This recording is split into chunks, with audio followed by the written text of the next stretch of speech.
You're listening to The Wrap, a Warren Averett podcast for business leaders, designed to help you access vital business information and trends when you need it, so you can listen, learn, and then get on with your day. Now, let's get down to business. Hello, everybody, and welcome back to another episode of The Wrap. Today, we are doing episode 71. And just a reminder, we are in the middle of our series on the business lifecycle. Today's episode is going to focus on the growth stage, and I am excited to have with me today one of my partners from our Birmingham office, Will Aderholt. Welcome back, Will. You've been on this, I know, once, maybe more than once already. Yeah, I think it's been a while, but glad to be back. Yeah, we're excited to have you. So today we're going to dive into some of the unique challenges and opportunities that come with businesses that are in the growth stage. And Will, if you could just take a minute and introduce yourself to the listeners. Yeah, like I said, again, happy to be here, Kim. I've been with the firm about 16 years. My background was in tax, and just been very, very fortunate to come alongside and work with a lot of primarily family-owned operating businesses, but also some portfolio companies of private equity that have really, been in a growth phase. Worked with a lot of M&A transactions in a lot of various capacities, and so just feel really, really blessed to have such great clients and to be able to be here with you today. Awesome. Well, we're glad to have you. So we're going to just jump right in. And I think just to set the stage, maybe it'd be helpful just to give an overview of what the growth phase of the business life cycle is. Like, what are the defining characteristics and even some challenges of companies that are in this stage? Yeah, well, Kim, the obvious answer is it's a company that's growing, right? But that can mean a lot of different things.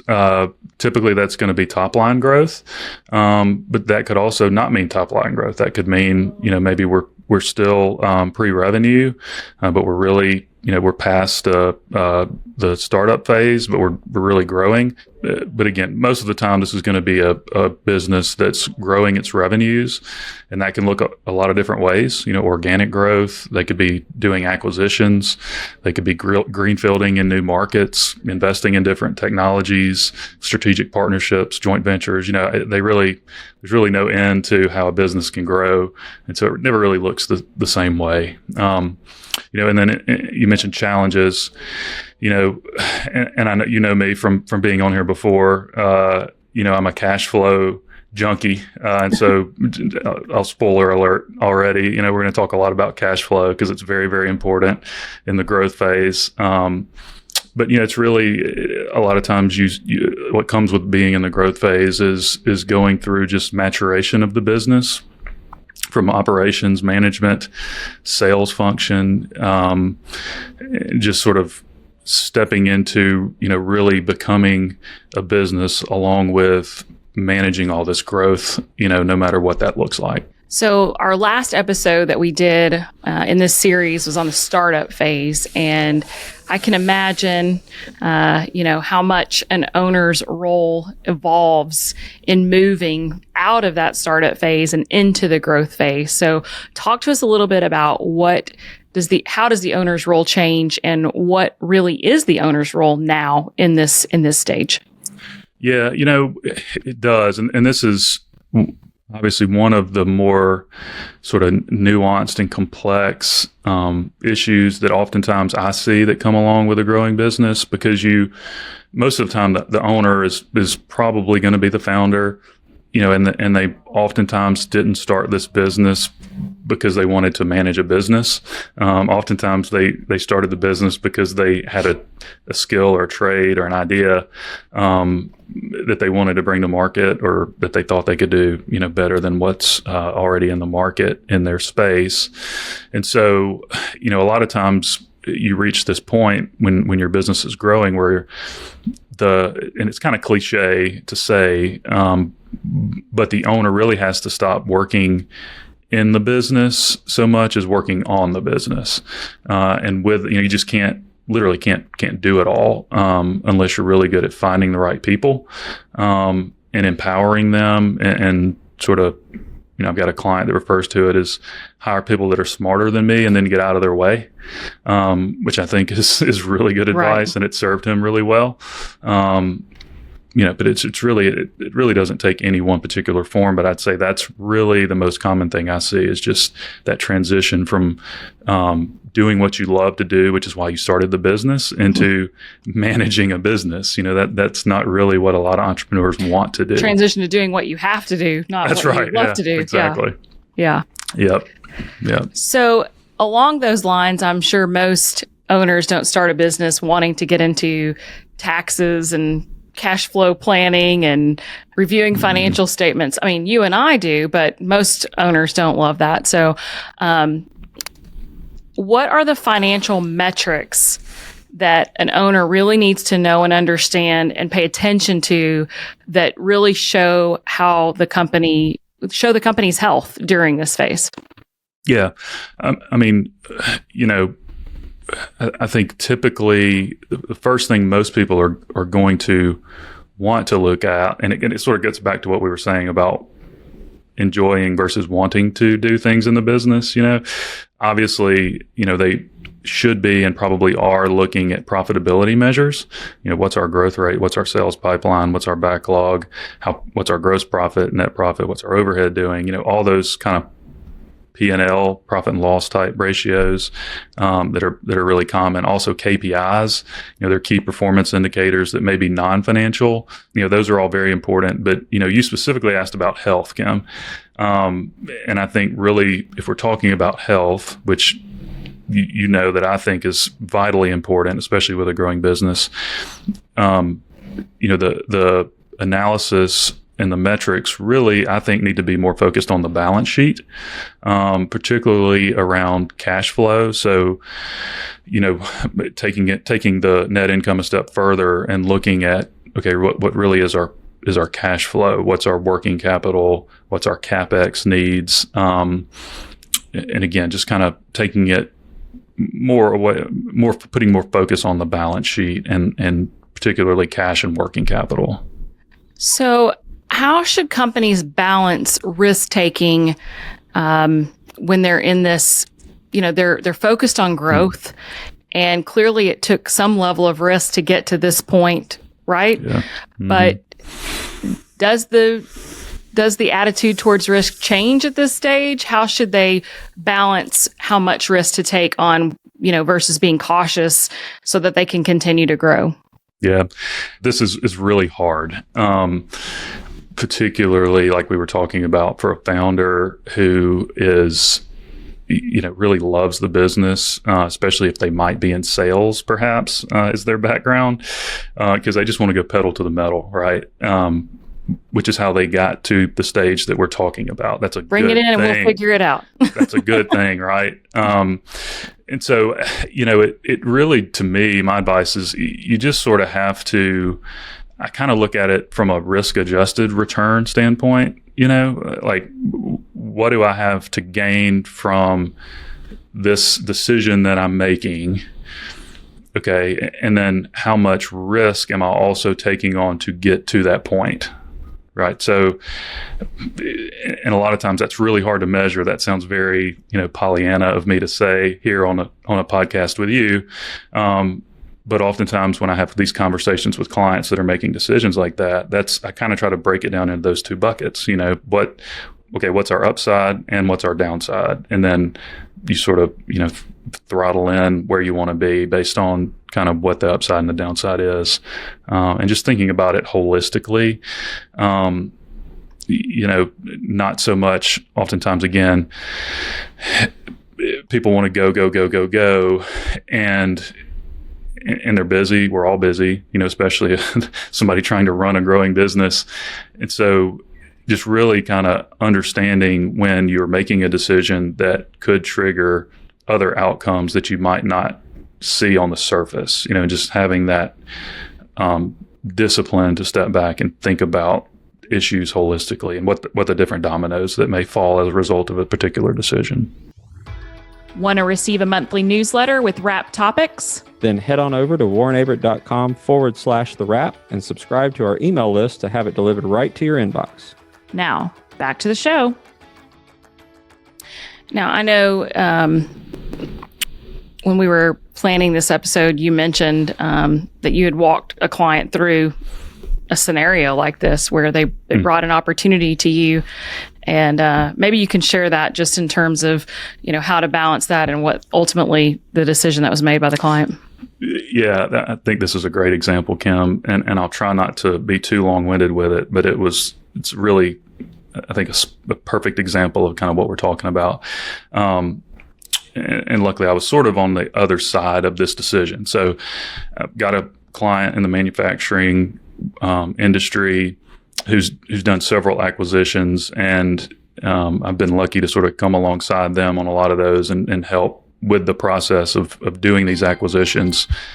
And one particular acquisition, they were acquiring a competitor from a different geographical region. And at this point, just to set the table a little bit, my client still at that point and still is the sole domestic manufacturer of a particular product. Okay, and one of his competitors on the opposite coast of where we are came to him and said, "Hey, look, I've invested in a particular very expensive piece of equipment from overseas that's about to get delivered," and there was a couple of different reasons why, but their competitor wanted my client to buy his business, and his leverage was, "Hey, I've gone out and bought this equipment. I'm about to start competing with you, and your margins are going to go way down. So I think you need to buy my business, and it's worth a lot." And it was a profitable business. And so they come to town where we get in a meeting, and I had gotten a little bit of financial information from them beforehand. And so I kind of had a peek into going into the meeting. I could sort of see the beginning stages of some cash flow issues with this business because it was growing on its own. And then they had also had to put down a deposit to get this machine sort of built and sort of get to this point. And I failed to mention my client, while he's in the manufacturing business, it's a very capital intensive manufacturing business. It's long lead time, have to buy a lot of raw materials, have to, stock the finished goods after you build it. It requires a lot of working capital to get through their cycle. So anyway, they come to town, we're meeting, and we're sort of just asking, normal questions, and I'm sort of asking questions and writing down, trying to get to what this company's cash flow conversion cycle would be, how much it's going to cost to get the equipment here, get it rigged, installed, all that kind of stuff.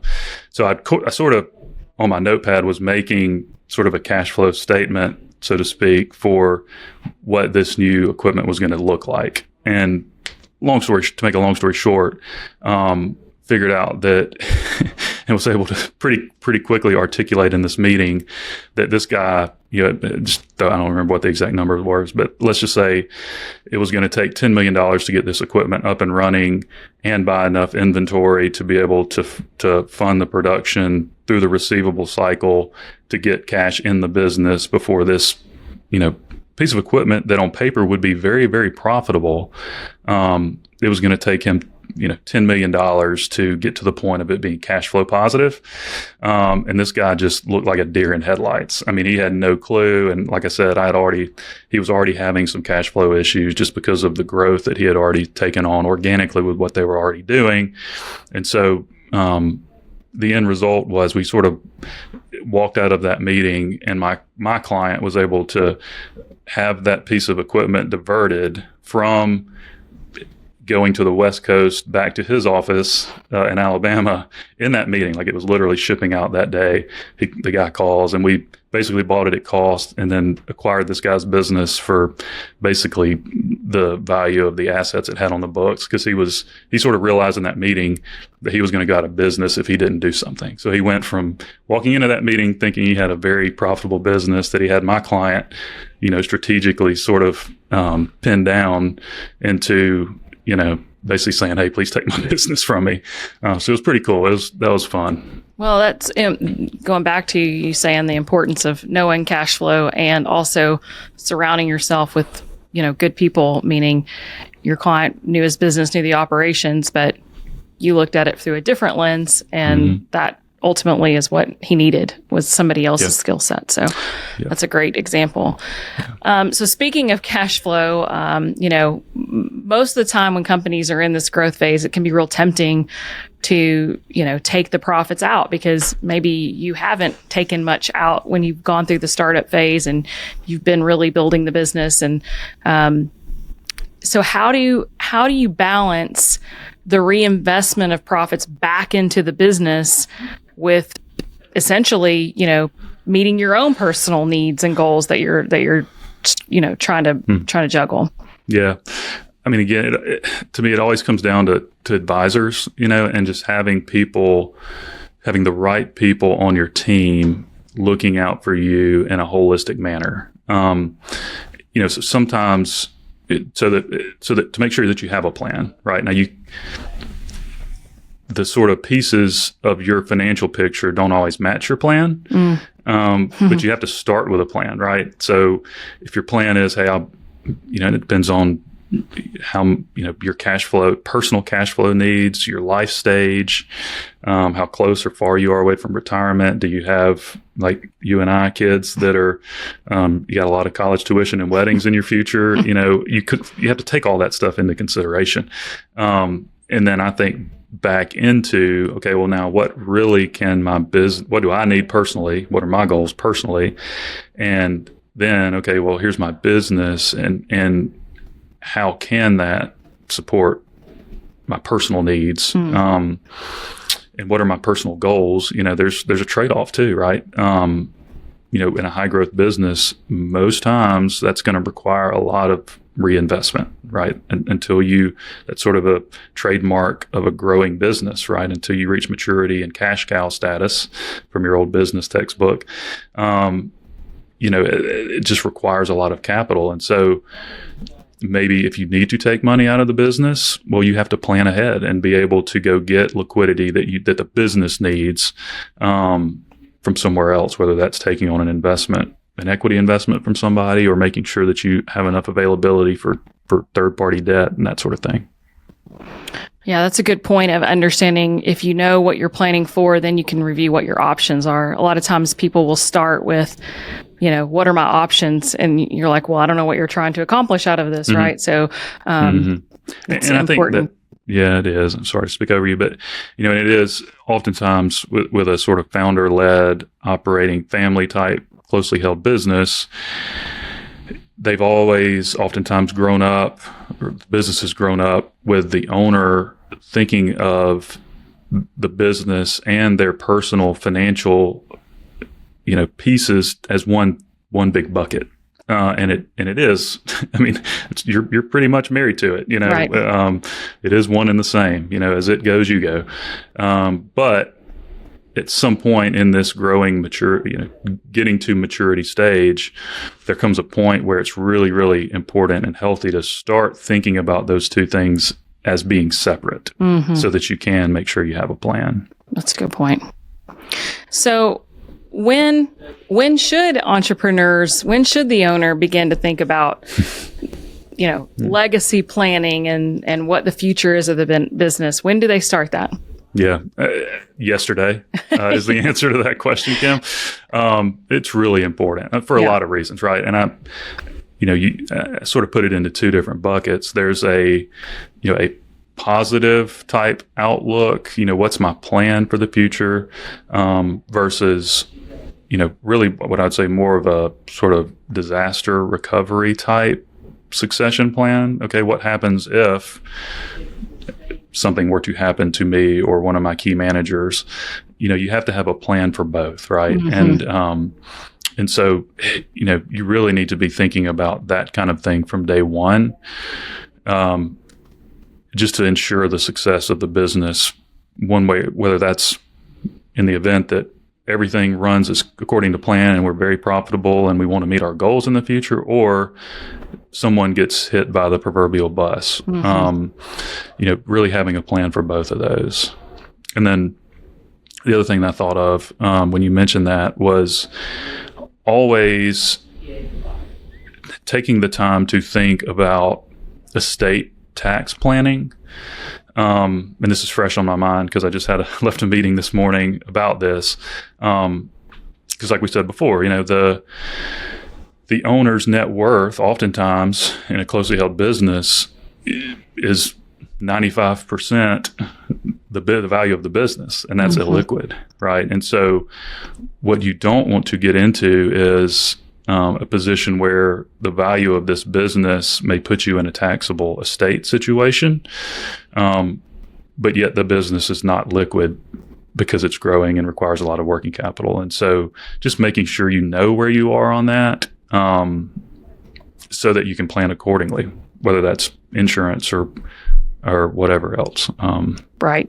And revisiting that, because as we sit here today, there's the tax code can change. And so you never plan and are done.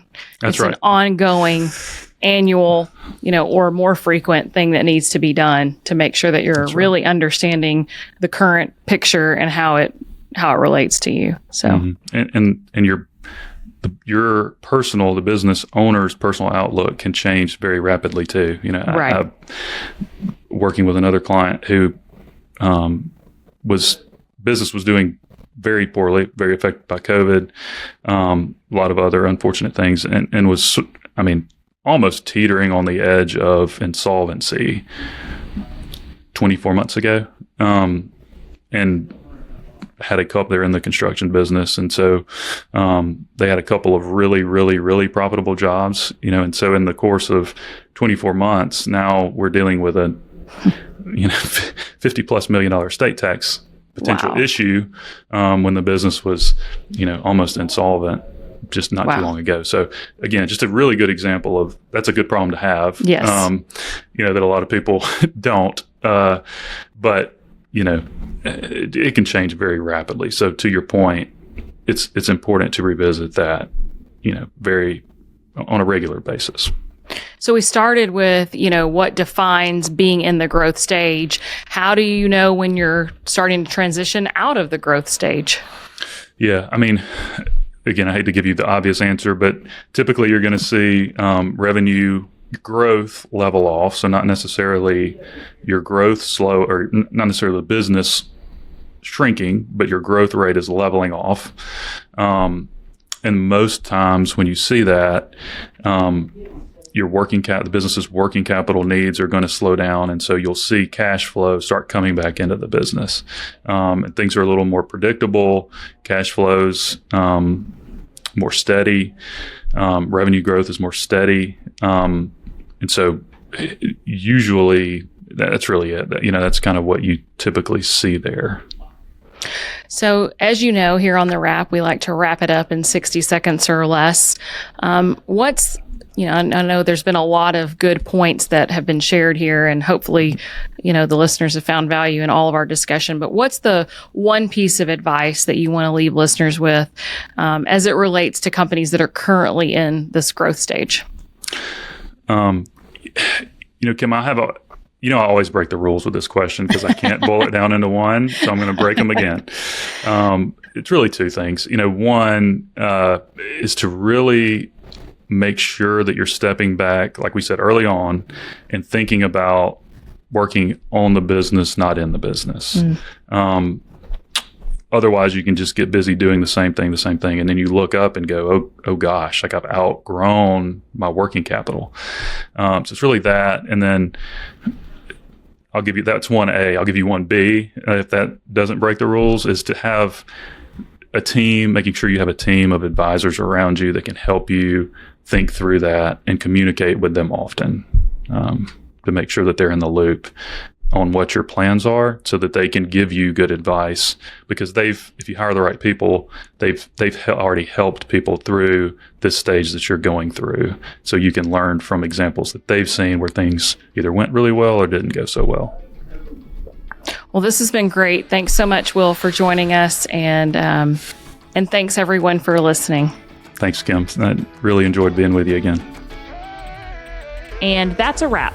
If you're enjoying the podcast, please leave a review on your streaming platform. To check out more episodes, subscribe to the podcast series, or make a suggestion of other topics you want to hear. visit us at warrenaverett.com/the wrap.